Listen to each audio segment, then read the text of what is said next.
the report. I want to turn now to David Dezso to discuss the rising tensions in the Middle East. There's a lot going on. He's the founder and CEO of Banyan Risk Group and a former Green Beret. David, thanks so much for joining us. I mean, you heard the report there. It certainly seems like things are really escalating in the Red Sea. It seems like it's getting worse.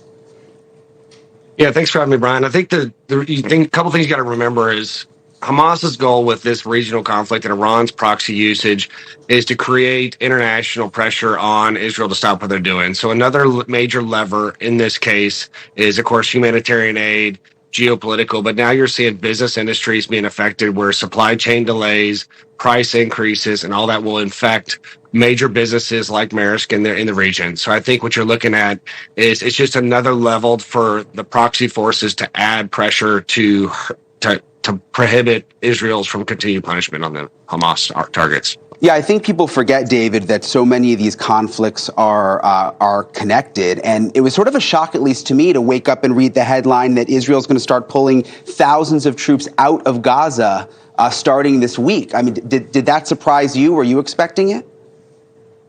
So I'm not surprised. I think what you're seeing is they're signaling for a longer war campaign, right? So now they're going to, instead of reacting to the crisis that happened on October 7th, now they've got to build up and have a prolonged capability. So what I think you'll see is more counterterrorism type operations that we used to focus on in Iraq and Afghanistan, where you'd have a base of operations and then you would have more strategic strikes and takedowns as you develop the intelligence picture.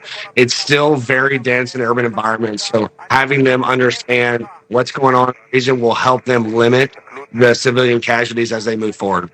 And when they initially called out the hundreds of thousands of soldiers, I think many people didn't realize that most of those soldiers are reserve soldiers. So these are people who have regular everyday jobs that help support the Israeli economy. I mean, they were having an issue with all of these people not working. It seems like that really played a part in the decision now to bring a lot of these men and women home. Yeah, I mean, Israel's kind of like the Alamo, right? It doesn't matter who's within the compound. Everybody's got to defend the country. And so at this moment, they're being attacked from essentially all angles, whether it's Hamas in the south, they have a Lebanon issue with Hezbollah, and of course, the other attacks in the region. It's very difficult. And I think what you'll see is just their strategic planning is going to take shape where they're going to continue to push for months ahead is what they're signaling versus, hey, there's going to be a quick fix. We're going to dismantle them right away. We knew that wasn't going to take place. Hamas is entrenched. And then you'll see more international pressure for ceasefires or limiting killing of civilians.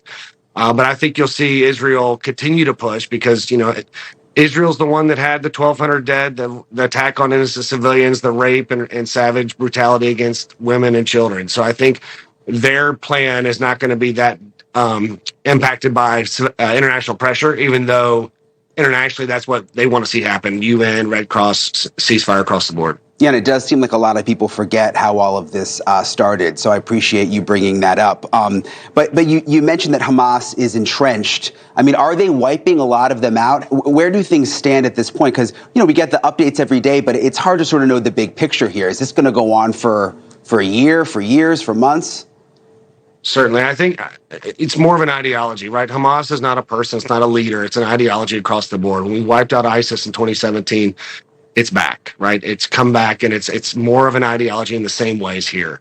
What you're going to see is probably more strategic takedowns of leadership, continued push. They're going to keep going after these war fighters until they understand what's going on. There's still over 100 hostages left. We don't know if they're alive. We don't know how many women and children are left, the elderly, and you had babies there. So Israel's going to keep pushing to uncover what's real, where Hamas is hiding.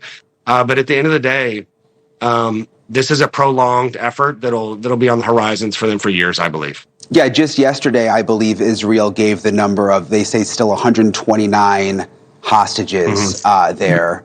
It just makes me wonder. We saw the releases happen a couple of times, but it just seems like it's gone quiet in that regard. What should you be thinking if you're the family members of those hostages? Is there still hope at this point? I mean, you've always got to keep hope, right? Because we don't know. I mean, a lot of the hostages were being held by Palestinian family members, which could be connected to Hamas or not. But at the end of the day, you have to keep hope. I think what's happening now, what's really challenging for the international support for Israel is that U.S. is going into election year, and you have a president who's got 40% approval rating. 60% of people in the Gallup study just thought that the Middle East policies in shambles. So you've got a lot of pressure on the Biden administration to figure it out quickly, and there's no clear pathway forward. There's a lot of factors that are taking place, and I think whether it's the Ukrainian issue, the Israeli-Hamas issue, and now all the stuff with the international Iran proxy forces, it's a very complicated season for an election year, and that's typically what you see when enemies of the country take place. There's usually more attacks on an election year than any other year. Yeah, hard to imagine they've got an election going on top of all of this. David Dezso, we really appreciate you coming on. Happy New Year. We hope you have a great 2024.